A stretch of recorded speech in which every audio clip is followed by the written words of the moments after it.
Welcome to First Issues. The last few years have undoubtedly underscored the urgency for a more dynamic talent and work model. This is evidenced by how basic tenets of organizations have been reimagined.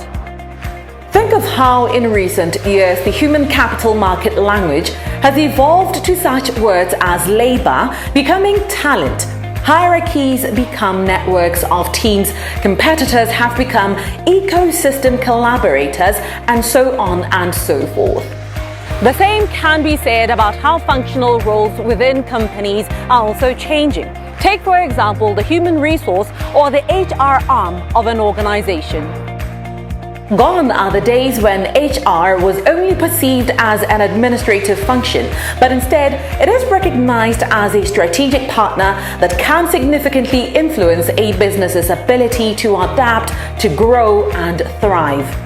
While that may be the case, an article by Osmus.com and colleagues for People and Organizational Performance Consultant McKinsey & Company states that while that may be the case, smaller companies' HR professionals see the potential impact but still need help embracing the new possibility of having strategic influence at the workplace and then balancing that with delivering on routine employment demands. Key to this conversation is understanding what primary role HR plays in today's world of work and how it ties into strategic influence. This dialogue is with management consultant Tumelo Mokowe.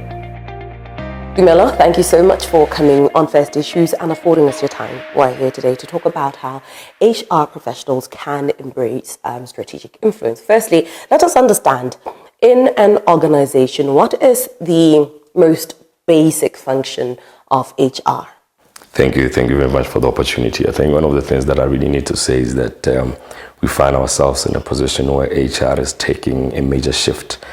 So traditionally we had HR being responsible purely for your HR activities, which are recruitment, managing payroll, managing leave and all of that. But where we are right now, there is a shift in terms of what the role of HR should be. And that brings in the opportunity for HR practitioners and professionals to rethink the influence and the impact that they have on the organization, and then transition accordingly to be able to support business strategic growth. So then you touched a little bit on my next question, right? How do we mean when we say that HR should be embracing strategic influence? What exactly is that? Yeah, basically what that means is that HR professionals and practitioners need to move very closely to the business. And how do they do this? This means that they need to understand the strategy of the organization, the long-term strategy, and look at how they can use talent management to support business strategic growth.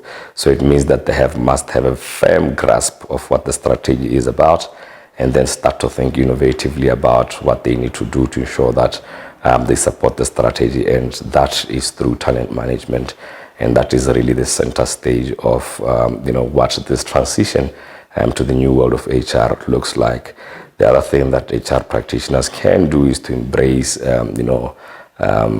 digital technology as well as AI to ensure that they can come up with much more innovative solutions in an agile environment.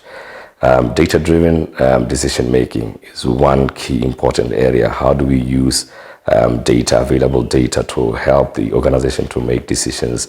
This could be decisions around recruitment, this could be decisions around performance management. How do we leverage the data to ensure that we help the business to forecast the future and make decisions that would support the long-term strategy? It comes off as stepping into other roles or other people's key responsibilities, right? So then how do we draw that boundary or draw that line so that others who are in other positions of influence do not feel like they are being, one, undermined, two, that somebody's taking up that job or that space? Yeah, I'll tell you this, data exists in many different shapes and forms within different organizations.